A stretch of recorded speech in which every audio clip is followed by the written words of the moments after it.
Hi, happy week one, assignment one. So for this assignment, it is just to reflect on this week's reading and postings and discussion, which I thought was actually a great jump start to this class, as I think that it did connect really well with my intercultural communications class that I had last term.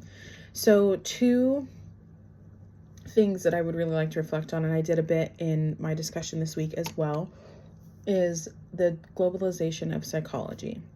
One thing that I was reading while reading was that, like, how America, its superpower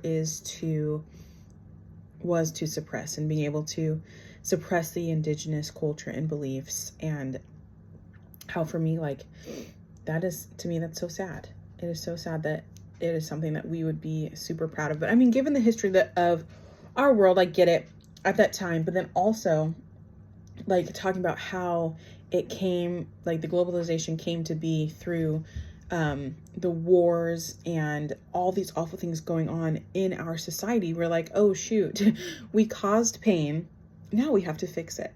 And I think that in America, that has been our big one thing that we do, is we are always reactive. We're always reactive. Something happens, okay, now we have to fix it, instead of being proactive and being able to put things in place so that these things don't happen. I do think that that is starting to happen a bit more, but that is what I was thinking when reading about how the globalization started with causing so much pain and mental stress and mental strain, that we had to start the discovery of psychology, which is amazing. And also around the world, not the discovery of psychology, but having it around the world. The other thing was, with the 3 issues of psychology, would be the diversity, which I think ties well into the globalization, because in order to have the globalization be effective and working well in all places, if it's coming from America, is that we have to be diverse.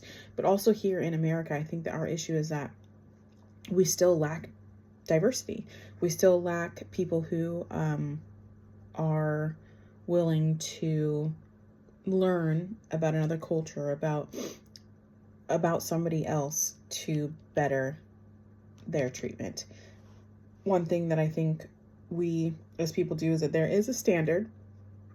Obviously there is a standard of treatment, but also that needs to be able to change in order to treat people best. One thing that I always say, and I've heard, is that we need to treat people fairly, and fair is that everybody gets what they need.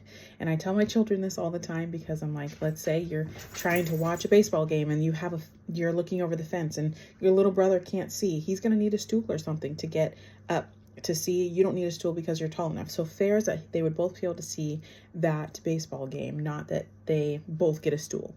So that's one thing that I think, is that everybody that needs mental health care or anything like that, they should be able to have somebody that can fit their needs. And I know that is a bit more now, like we have that, but, like, for example, like, as an African American woman, I would look for somebody that might have been through the same things that I have.